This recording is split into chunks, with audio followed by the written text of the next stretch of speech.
Hello, hello, hello.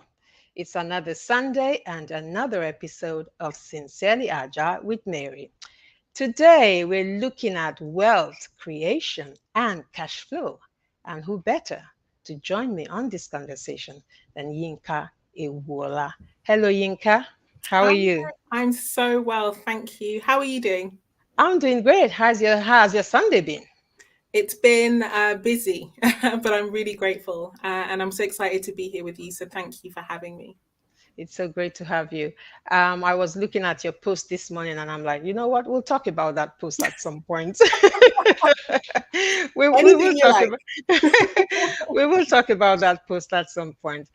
We stream on LinkedIn, as you know, LinkedIn, Facebook, and YouTube.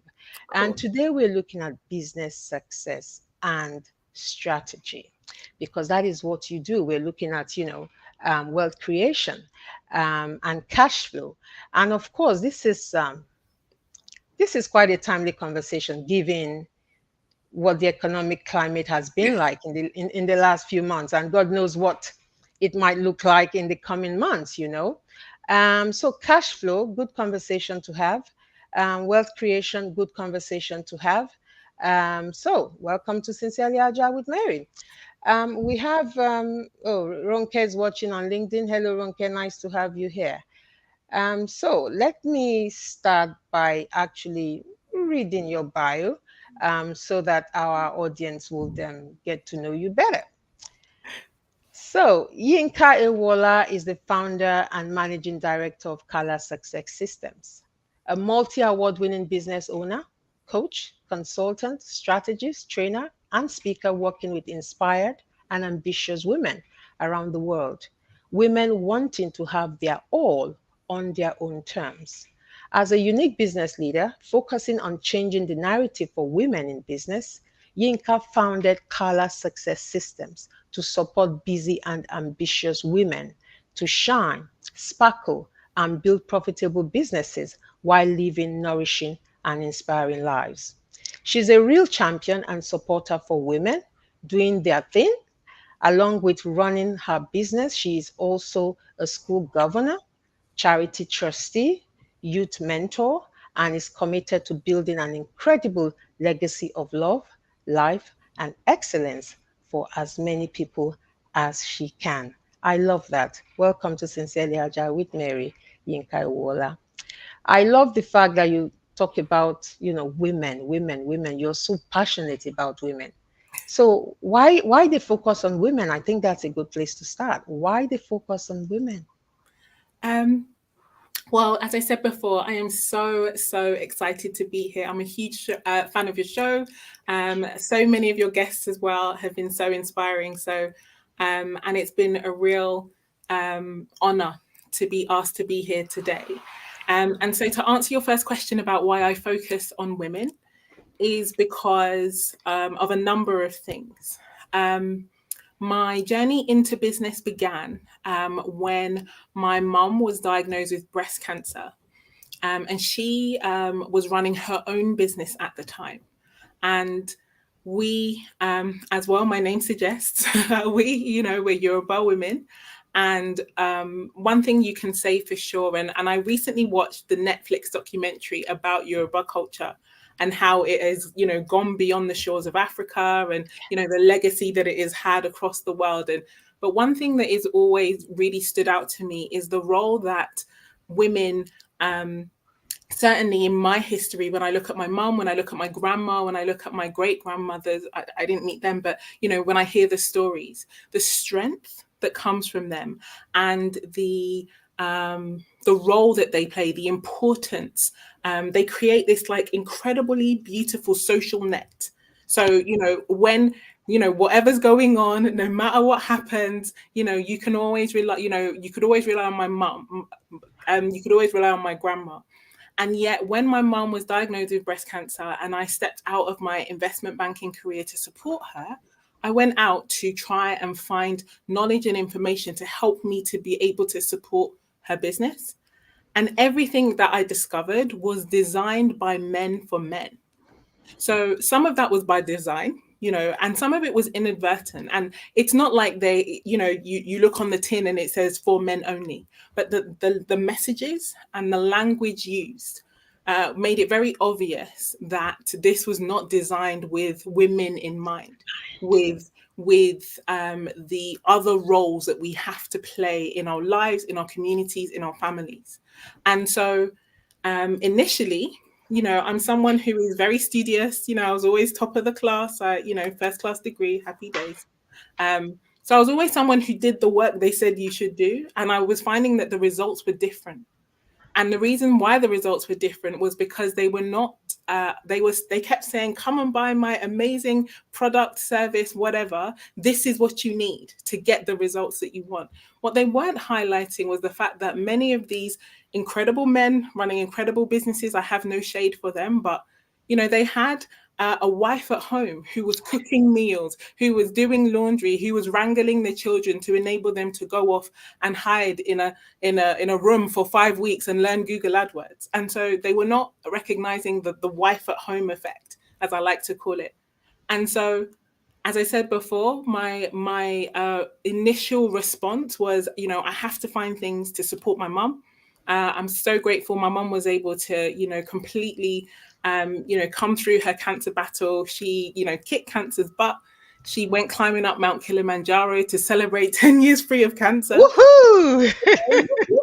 And again, that strength and that beauty and that grace absolutely comes through. But what I kept finding is that, when the world needs women, women are always there. In every society, in every sphere, women are there. And yet when the women need the world, it wasn't that there wasn't the same level of support, and the same level of support nuanced for what was real in their lives. And initially that annoyed me. Then I decided, actually, let me not be annoyed. Let me be the change I want to see. And so I took what I knew, what I brought. I, really thought about what those differences were, and it resolved to create, solutions and support designed with women in mind. And, very grateful to say that, women are getting amazing results from things designed by women for women. So I focus on women because most of the world we live in doesn't.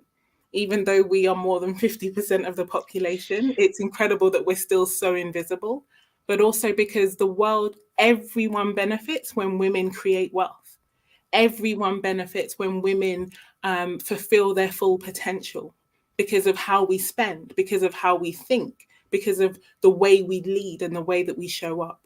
And I focus on women because ultimately I'm a wife. I'm a mother of 3 boys. I have no daughters yet. And it's important for me, to show to my sons what it means for a woman to fulfill her potential beyond, doing I say doing their laundry, but it's a bad example. I've not done their laundry in years. They do their own laundry now. They are grown and old enough to do that. But I focus on women because women, there is a balance that needs redressing, and no one else is coming to rescue us. And so it's so important that we take the opportunities that we're given. To whom much is given, much is required. And so that is what I feel my role is in this this fight that we have in order to create wealth and create opportunity for the generations to come. Wow, what can I say, Yinka? What a response there. First of all, I'm excited about your mom that she recovered and she's, challenging herself. So that is fantastic news. Now, talking about focusing on women, you've hit the nail on the head right there. Not a lot is designed with women in mind, especially in the workplaces and spaces, if you like. But luckily, that is changing. And it is changing because of people like you. I mean, on LinkedIn, I see so many women fighting that cause. I see there's this lady in particular in America who is fighting for mothers, you know, fighting seriously for mothers, rooting for mothers, fighting for organizations to be more family friendly. But more Absolutely. importantly, thank you for not just being angry, but actually because it's not just enough that we're angry, it's not just enough that we're complaining about things. We also have to, get up and do something about it. And you have done that.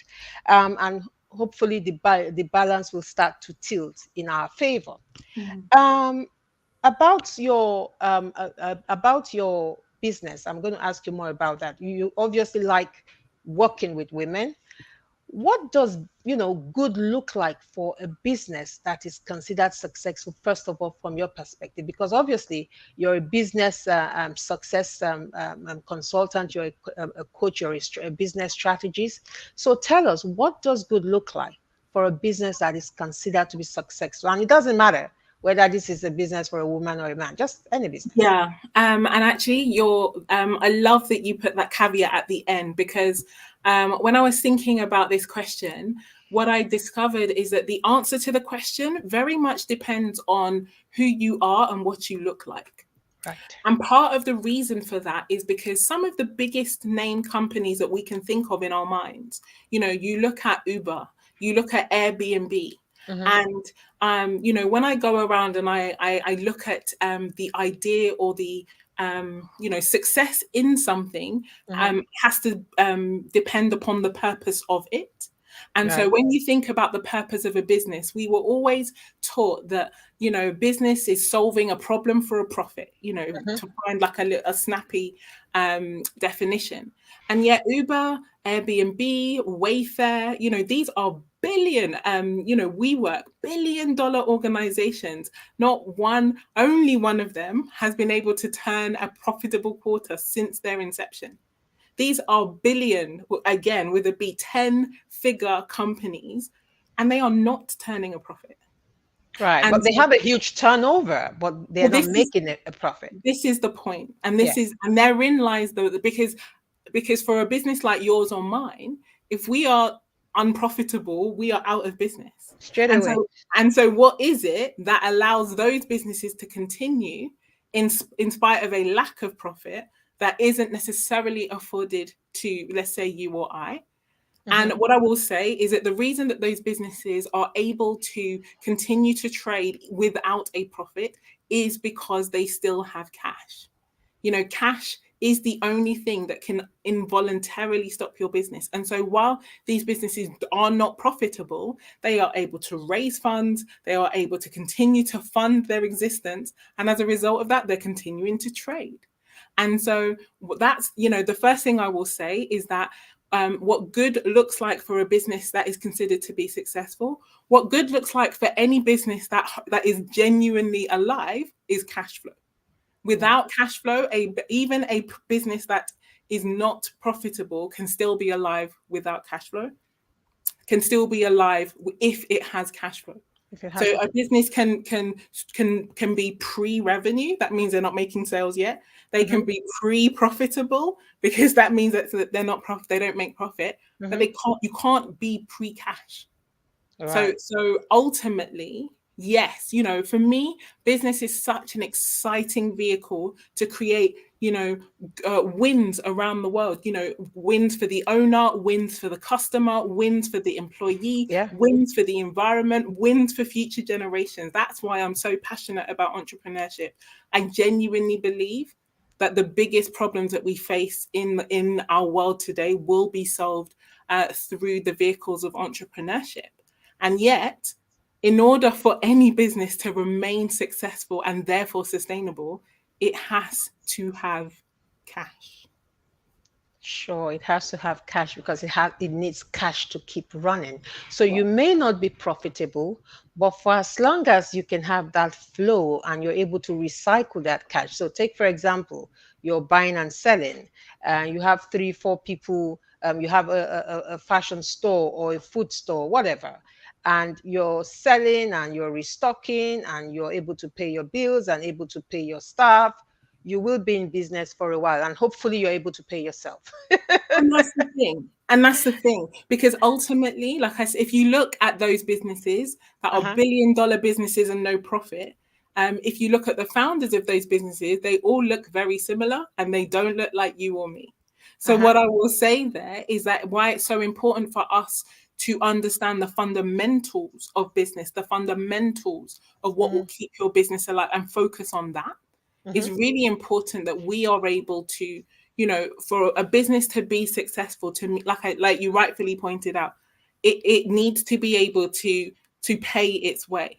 You Yeah, know, and you know, there is an order to that. You know, there are, you know, different people have different opinions on what I believe that a business should pay you. You know, that yes, you obviously invest to begin a business, but ultimately your business should be paying you. And so absolutely. for a business to be considered successful, in my opinion, it is about creating those wins. Mm, Everyone should be winning out of a business that you are working on. You should also be one of those winners. mm, And so if you're not one of the winners, you know, if you are creating, you know, substandard products or services and screwing your customers, or if your employees are unhappy over a long period of time, that is not sustainable. And so mhm. success in business comes from creating as many wins as possible for as many parties as possible. Absolutely. But let me step back a little bit though. So, for these organizations that are not making a profit, but somehow manage to sustain themselves, They're raising capital. They're they're raised, going to ask other right. people to So, they keep are going IPOs, if you like. They're going public, selling shares, raising money, venture. venture They're capital. finding, yeah, they're finding people who believe in their dream Hmm. and are able to continue to But fund. for how long though? Is it's not sustainable, is it? I mean, you say that. Some of them, you know, when you look back at some of these companies are, you know, 20 years old. So they've been Mm, funded, you know, let's do the maths, 4 quarters a year, 20 years, that's 80 quarters, no profit. That wow. and that therein lies the point that I made at the beginning, which is it really does depend on who you are and what you look like. Because Right.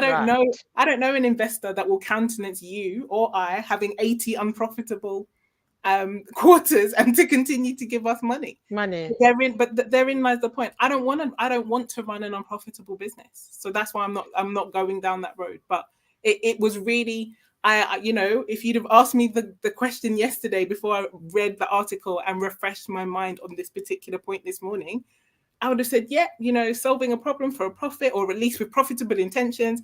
But I had no idea the level of losses that these companies are allowed to run quarter on quarter. And so Wow.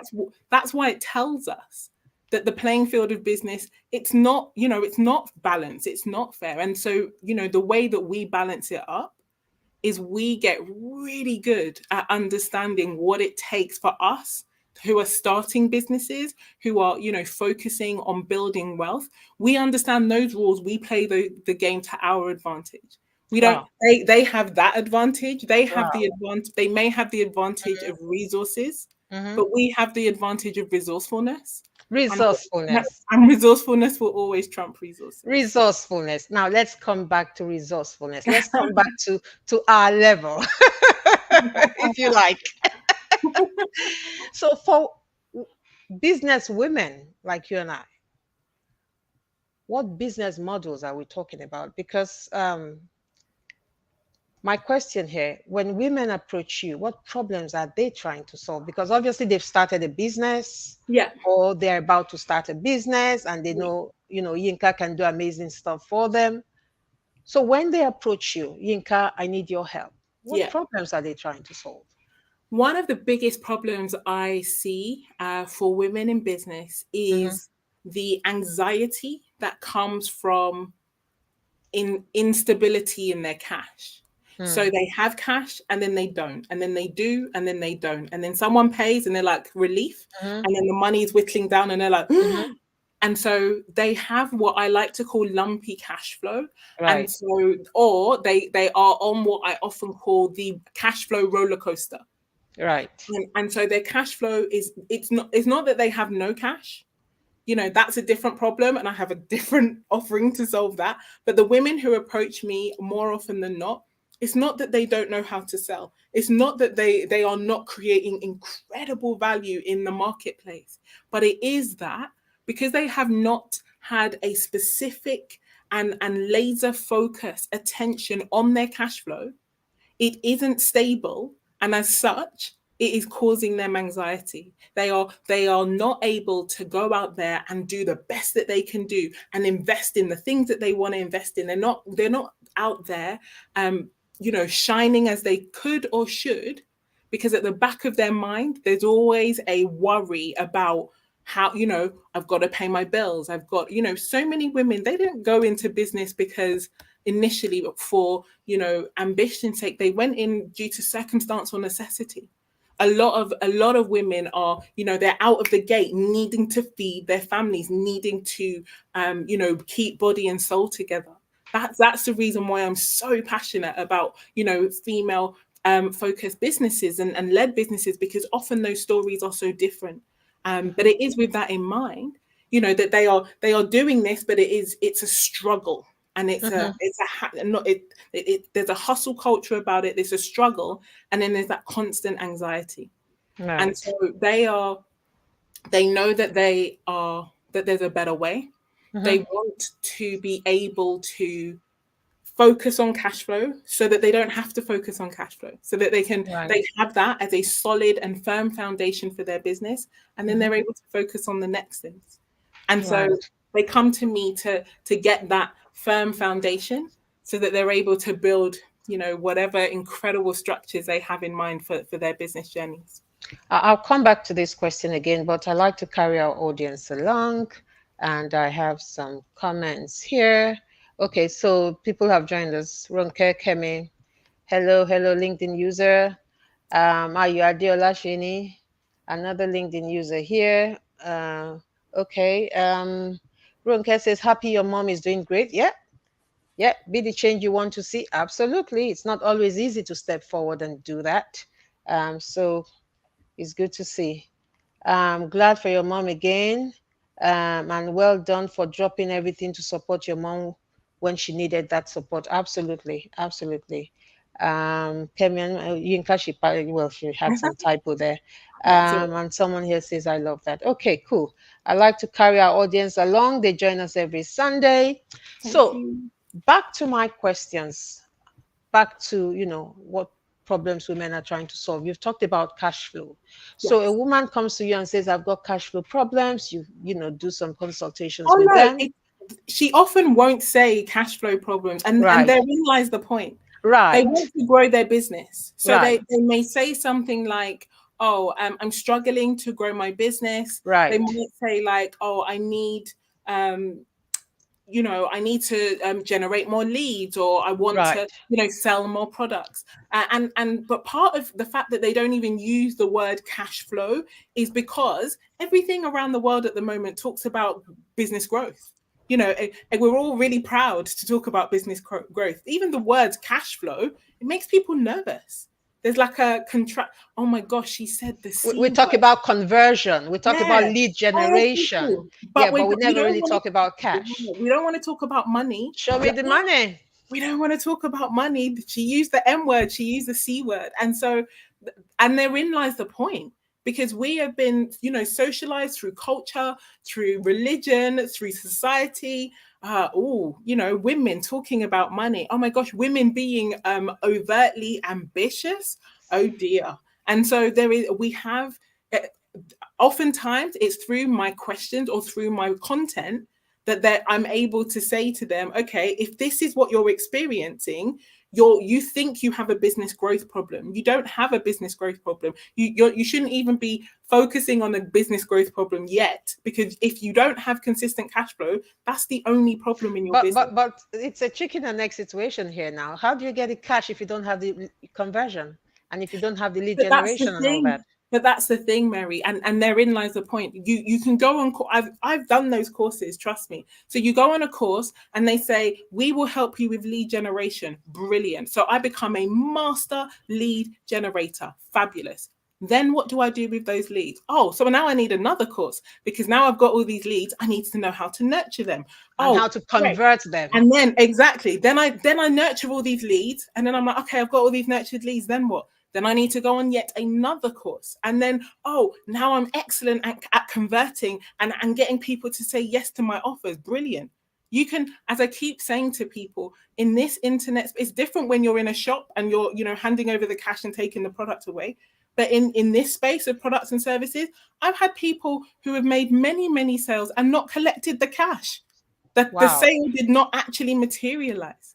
And so Wow. one of the biggest problems is that we're taught to look at it as individual skills, and it's not. It's a process all leading to one outcome, which is cash.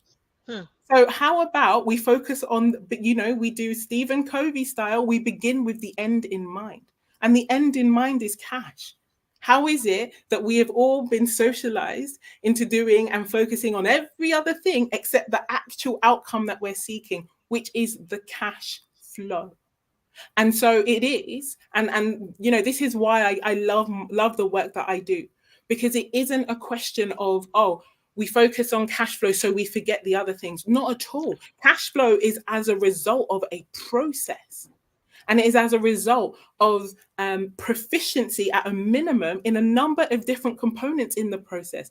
Mine is not, my solution is not only about lead generation or only about lead nurture or only about conversion or only about offers or cash collection. It has to include them all because the outcome is cash. Absolutely. And so over and over again, I meet women who are like, oh, I've spent years working on my money mindset and still I have no money. Oh, I'm really good at lead generation and I still have no money. Oh Hmm. my gosh, I'm fabulous at conversion, but I still have no money. And I said, because it all comes down to the same problem. You are focused on the component. You haven't yet been able to focus on and get to grips with the entire process. And so you did not get the outcome. And the outcome is cash. If you want to hit a goal weight, for example, in the health space, Hmm. you would focus on the outcome, and then you would reverse engineer what it takes to get the outcome. Business is the only environment where you want cash and you don't want to think about cash. You want to talk about everything else. And that's because of the socialization that we've experienced. But it's a problem. It's a real problem, and it's taking something of a revolution to try and change. Try and change that. Right. Very interesting. So for the women that approach you, um,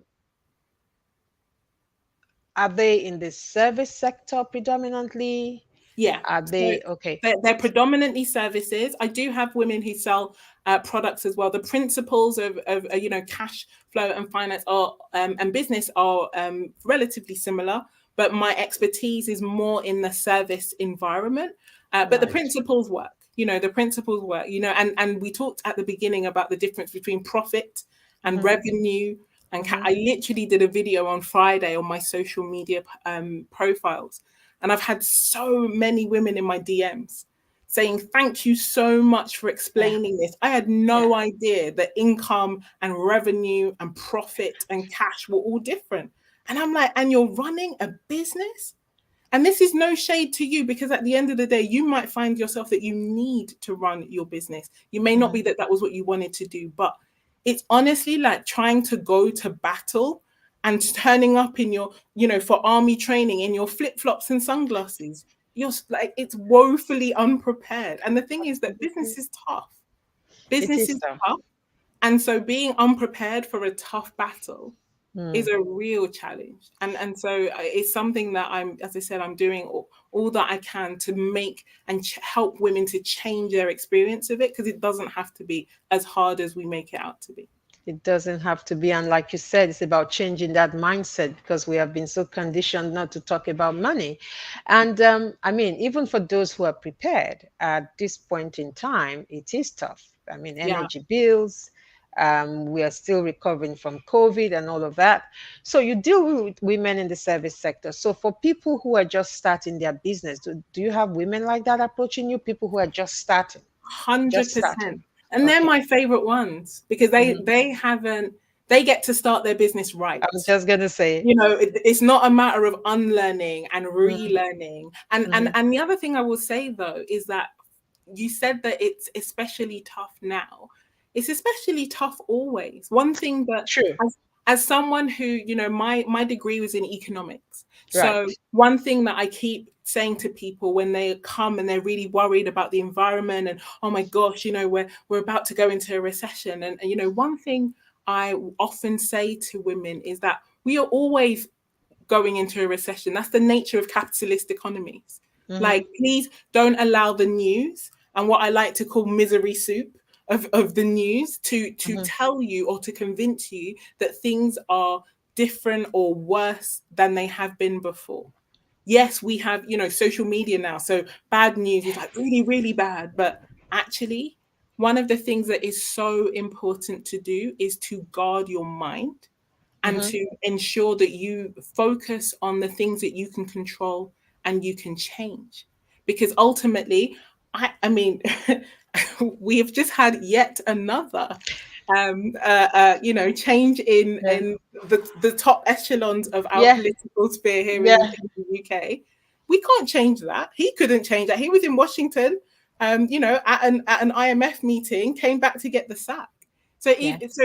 even he, one of the highest offices of state, there are so many things that we can't control. So, Yeah. we don't even need to put our minds there.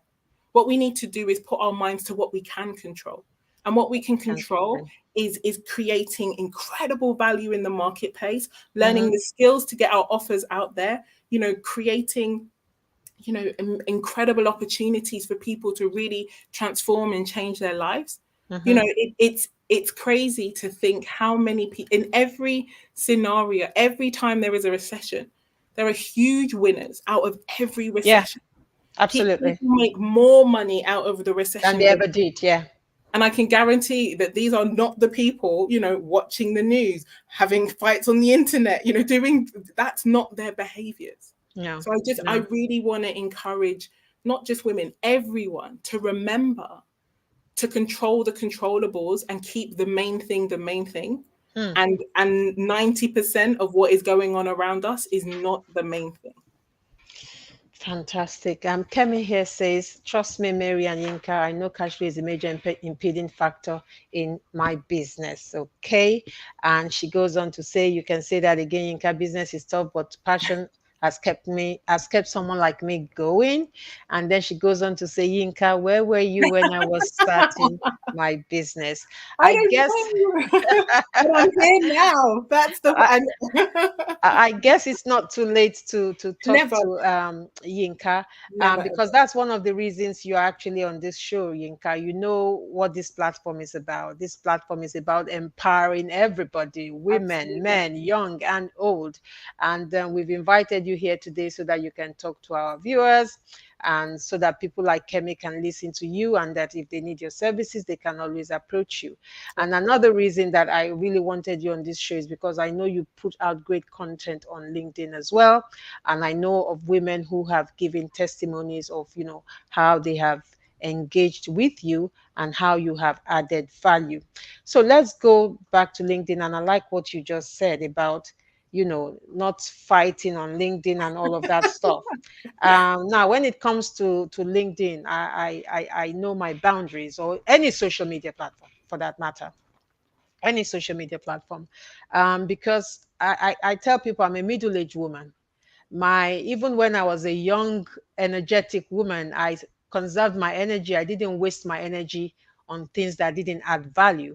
Let alone now that one's energy level is not what it used to be.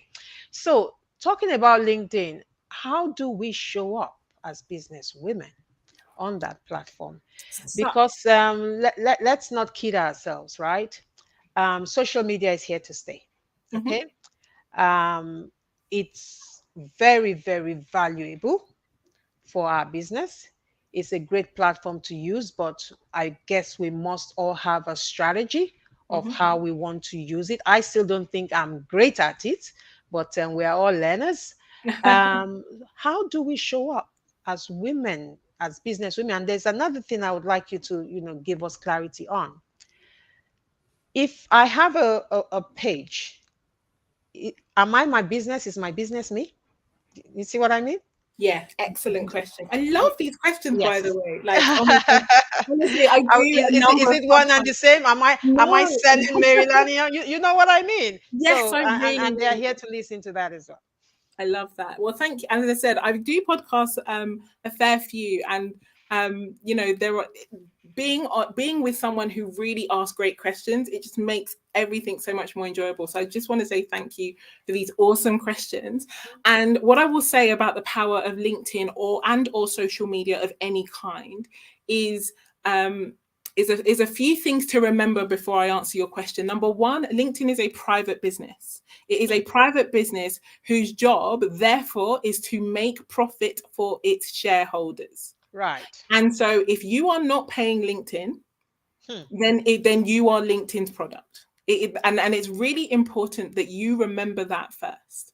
I need So you to say that again. If if you're you are not not, paying, yes. So if you are not, my apologies, let me say it again. If you are either the if you are not paying LinkedIn, so if you are not being paid by LinkedIn, if you are not their customer, then you are the product. right? Ultimately, what LinkedIn offers and how LinkedIn makes its money is through your attention. Yeah. And so it is really, so that's the first thing. That is, your attention is the most valuable commodity in the world. The companies that come together to form the acronym FANGs are Facebook, Apple, Amazon, Netflix, Google, and Spotify. And all of them across their different media, they all sell the same thing, which is human attention and focus. So your attention and focus is the most valuable commodity in the world. And so it is and the reason I give this as a backdrop to answer the question is because they know your attention is valuable and yet you forget. So you get on there and you start doom scrolling and you see this and then you get caught up in these little arguments. So how you show up on LinkedIn is with intention, is with purpose, is with a focus of what you went there to do. And then you get off the platform and go and live your life. Wow. Because at the end of the day, LinkedIn is not real life. It's not even a slice of real life. It is a tool to be used intentionally and purposefully. So I show up on LinkedIn. I literally joined LinkedIn begrudgingly because my bank insisted that I had a public profile somewhere to prove that I was a real person because I don't have a website. And so I was like, okay, fine, let me go and sign up to LinkedIn. Grr, I don't want to be on social media. Grr, grr. And, I was really annoyed about it. And I'm really glad, I talk about this all the time, how glad I am, because initially I was worried about being used by social media. And this is the point that I was trying to make, that I hope I did make when I said it. Either you are using social media or it Or is social using media is you. using you. Yeah. Right. I totally agree with And that. so I wanted to make sure I didn't want to be on social media at all, because I was like, no matter what happens, they are going to use me. Now I'm a bit wiser. And so I know that I am being used. Absolutely. Every time I post content on their platform, I am keeping attention on their platform. They are Yeah. they are using my content as a magnet for to create value for their shareholders. Yeah. So I'm now wiser. If they are going to use me, then I'm also going to make sure I use them. So I use Absolutely. LinkedIn really intentionally. Ironically, I'm not on there half as much as people think I am. I genuinely am not. I do many other things in my life, but I really focus on building what I like to call my personal brand as a means of being able to support my business. Hmm. So I am not my business, even though what I have to offer, you very kindly introduced me at the start of this broadcast. The name of my business is not my name. Even as a self-employed, even when your business is your name, your business is not you. You are not on offer. You are not for sale. This is something, coming back to the cash flow piece, that is so incredibly powerful. People get caught up. Oh my gosh, I don't want to bother people. That's why I don't want to sell. I don't like selling. I fear rejection. You can't fear rejection when you know that you are not on offer and therefore you cannot be rejected. Hmm. If I have some of the most remarkable products in the entire world. And you know what? I challenge you to come and tell me otherwise. If I offer it to you and you don't want it, that's cool. That's That's okay. absolutely fine. You are a sovereign, that sentient adult person, and I respect your right to choose. And so as a result of that, I'll take my offers and I'll go elsewhere. Hmm. And therein lies the opportunity that social media gives us. It's that amplification. Back in the day when we wanted to market our businesses, we would be, writing letters or putting things in Printing newspapers or flyers. printing flyers. Like, we would literally be pounding the street. To be able to run a business as a mom as a wife, as someone who's active in their community, charity, mentor, church, all of those things. Like, I am so grateful to be able to have the amplification power of these social media platforms. But I'm also really conscious that I have to be intentional about my time there. I Mm. have to be the person making the decisions about what is best. And what is best is always in, what I do say, but also what I don't say. Social media lasts forever. My Mm-hmm. children are not on social media right now. They're not quite old enough yet. But in a Mm-hmm. few years, they will be, and they will be able to find my comments. And best believe somebody is holding, screenshotting and taking those receipts. And No, no, so, I mean the digital footprints will always be there. They will right. always be there. And so I don't ever want to, so I always, even now, my eldest is just come into teenage. I always filter my behavior through that lens. How Yeah, how will I explain this to my son? exactly. And if I can't explain it to my son, then I do not push send. Even when the races come out, I do not push send. I don't. Sometimes the best response is no response at all. Absolutely, absolutely. So talking about personal brand, you've said, it's separate. But where does that personal touch comes in? Where, because often we say that people sometimes are not buying the product, or that they are buying the product because of the person behind the product. I think that it really it depends on a number of things. So for me, for example, you will hear me say I'm married. You will never hear me mention or talk about my husband's name, what he does. Our relationship is ours, and it's not a social media Mm, relationship. We're not on the gram. mhm, I'd rather have a real relationship rather than an Insta one. So for me personally, my family is mine. I keep that off social mm, media. And yet, because I have chosen to build a personal brand using social media, I do share, my thoughts in quite a detailed way. Today, I spoke about being introverted. I spoke about the fact that, you know, I'm an introverted Yoruba woman, and that was upsetting to my mum and dad. They're like, "What is your problem? Why you always want to be by yourself?" Like, and so there are elements of what I share that is, first of all, I honor my decision to be on social media, and I honor their right to privacy. mhm. So I don't ever mix the two. I've had people say to me, "Why don't you ever talk about your children? Why don't you share pictures with them?" I don't think I can do business with someone who is so guarded. And I'm like, I totally respect that. I am not your coach. I respect Exactly. that. I don't need your money. So Mm, it is, and that's the thing. I am not for sale. There is mhm, nothing about me that's for sale. mhm, Like, you literally couldn't buy me if you wanted to. And so I'm not, but as a result of that, that also means I'm not going to bend my decisions mm, on account of your money. I don't, for example, I'm also someone who, I'm a big believer in, I talk a lot about pricing because I talk a lot about wealth and cash flow. mhm. And I'm a big believer in appropriately high pricing.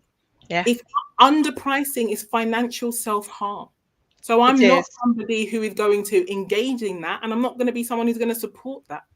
And Yeah. so as a result of that, I don't do discounts. I don't do, there's so many things that I don't do, and people feel quite, well, you should, because basically they say you should because it's me.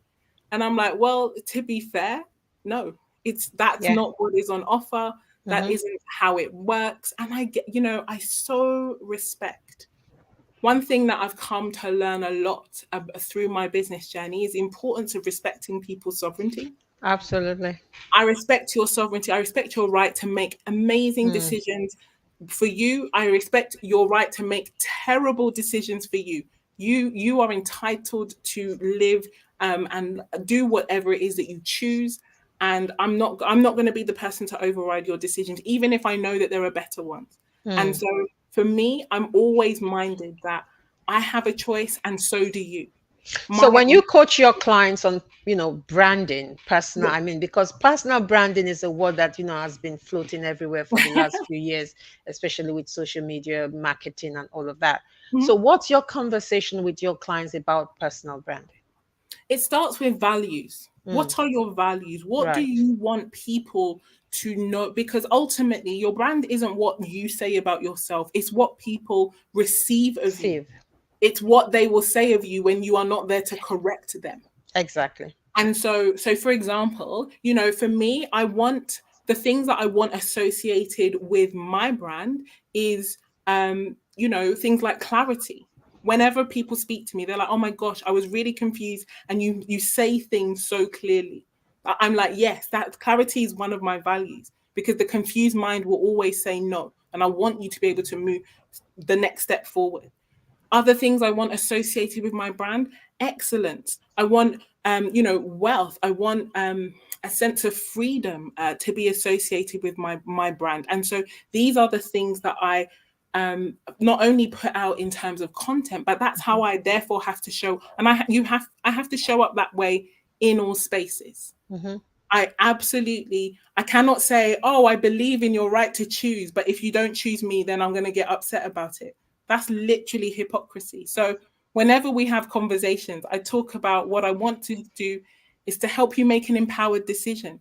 And that will be Yeah. an empowered yes or an empowered no. And either one works absolutely fine with me. Absolutely. Kemi was talking here about underpricing, and I think that's something we should give me a second. I'm just going to bring up her comment. She said, got that. Underpricing is financial harm. Now, let's talk about underpricing. Again, Oh. is this something is this something that is common with women? Is it ever? And part of the reason why it's common is because we're given really poor advice. Some of the worst advice that I always hear is go charge your worth. Charge your worth, charge your worth. We're told that so often, and it is poor advice. And the reason why charge your worth is poor advice is because, as I have said repeatedly, you are not for sale. You as a person could never equate your value with Mm, money. You mm. are priceless. Every human life is priceless. So then what does charge your worth mean?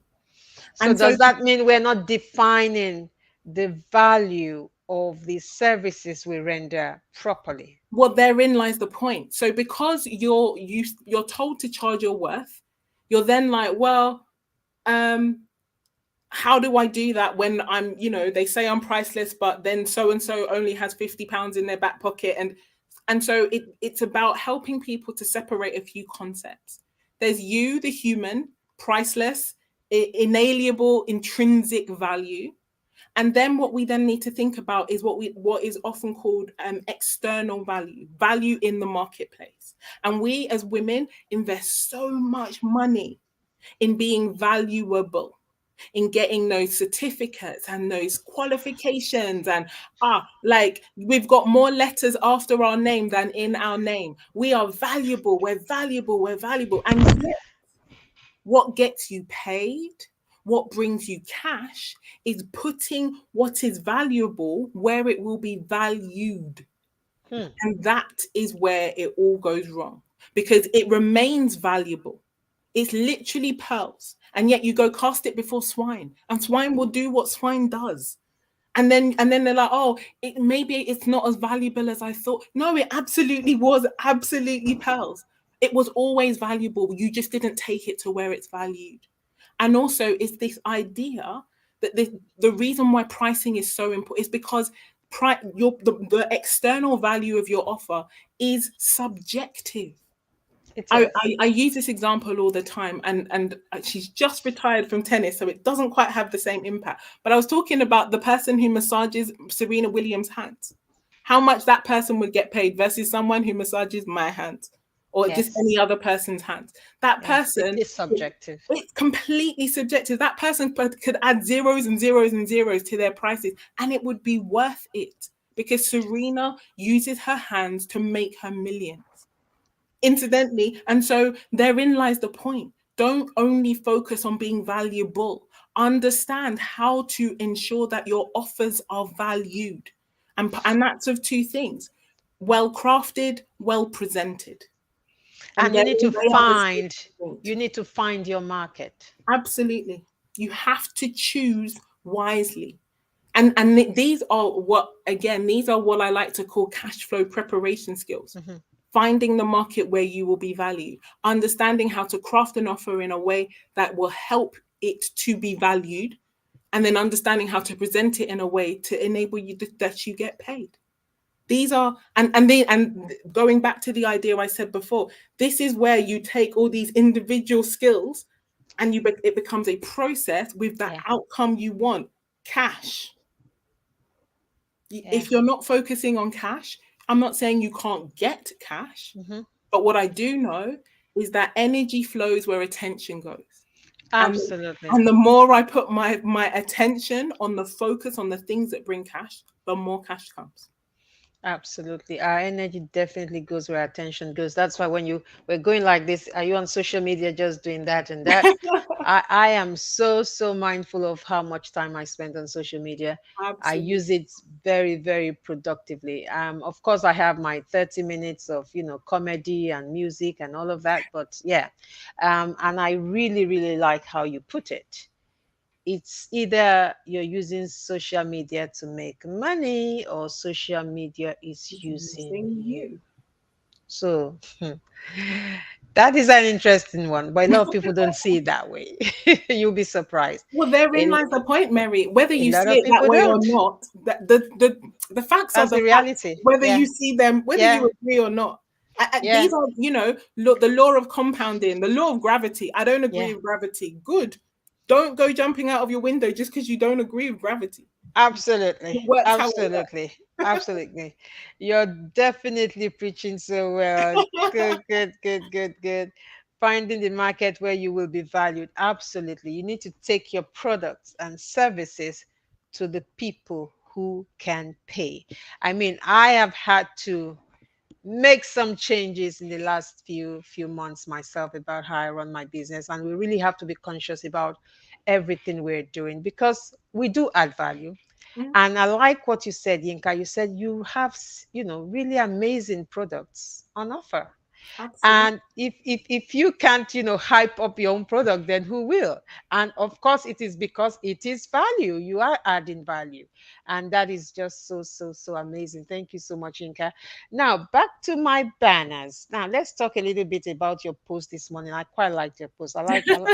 When I do come across your post, I do read them because you write so well. Pay attention to who you're with when you feel your best. What motivated you to write this one? So this morning I was reflecting on a few messages I had exchanged with a really dear friend of mine, and she is someone who absolutely is. I would say she's one of those people who I'm with when I feel at my best. But Mm-hmm. most importantly, because I am so introverted. So and someone posted this below the um, post today, which I thought was beautiful. It says, "I love speaking. I'm not so fond of talking." I think it's a really powerful distinction Yeah. because clearly I'm someone who can speak on a podcast. I'm a public speaker. I can speak to thousands of people, and yet put me in a small talk situation, and I'm like, oh my gosh, please, like, I would rather run away out of the room and like, ah. Yeah. Yeah. So I was reflecting with her and about her today, and I was like, I've always preferred being alone. It has always been my happy space, and so to be at the stage I am now, and whether it's her or my husband, or there are very few people who, for me, spending time with them is worth leaving what I like to call that sweet solitude. And so I was just reflecting how blessed I am to have those people, because I haven't always had those people, and it really isn't because they are bad or because Mm-hmm. I am mean, or Mm-hmm. or I'm stuck up or any of those things. It literally is just about energy management.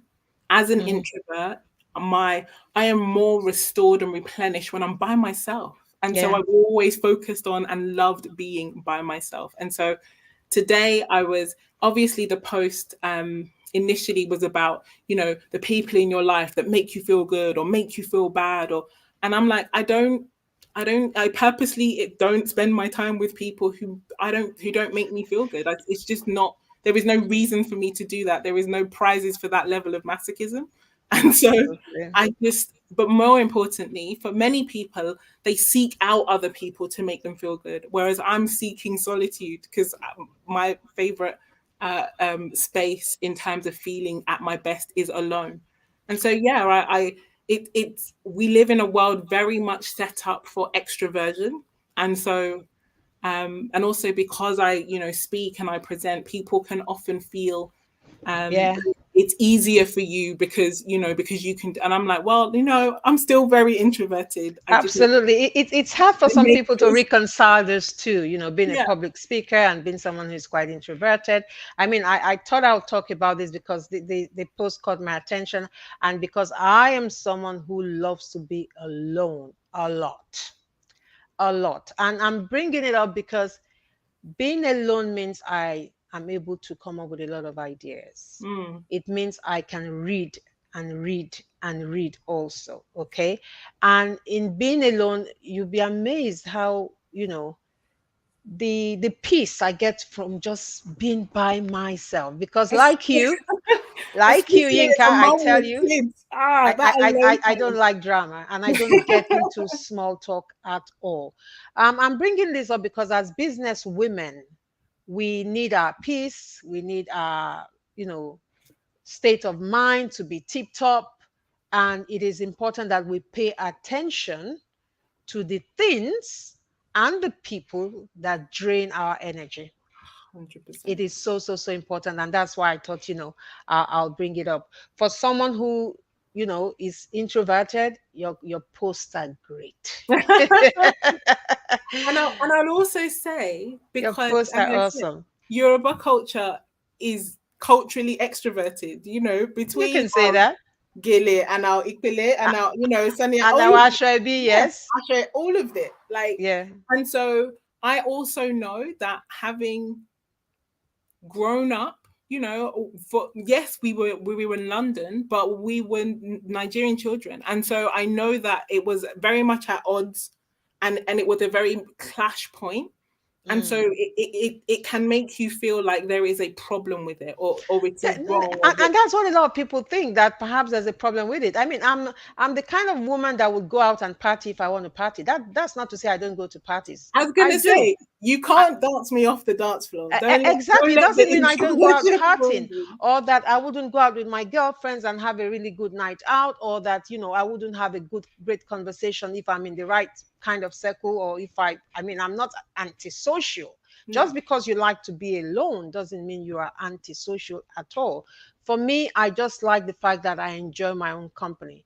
and And and I and it's a keep telling power. people, yes, it It's is. a real power, and it's a real source of so much strength, if Yeah. for me. And so, as I said before, for years I had felt like it was a problem, and I was, No, it's not a and problem at and it, all. yeah, and what I will say is, not only is it not a problem, it's a real superpower, because It is.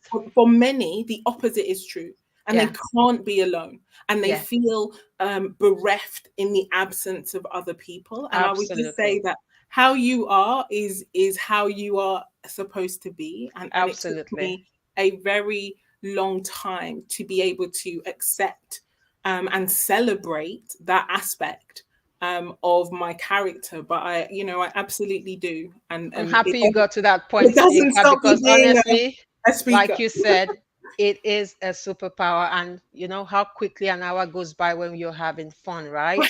Wow. To our audience, thank you all so much. There is no show next week. That is because I need a weekend break. I'm going away somewhere. So we'll be back in 2 weeks. So thank you all so much for showing up. Yinka Ewuola, thank you so much for all you do. Thank you for all that brilliant post. Thank you for being an amazing coach. Thank you for empowering women. And I'll see you. Thank you so much. Have a good evening, everyone. Take care. Thanks, Bye everyone. Thank bye. you.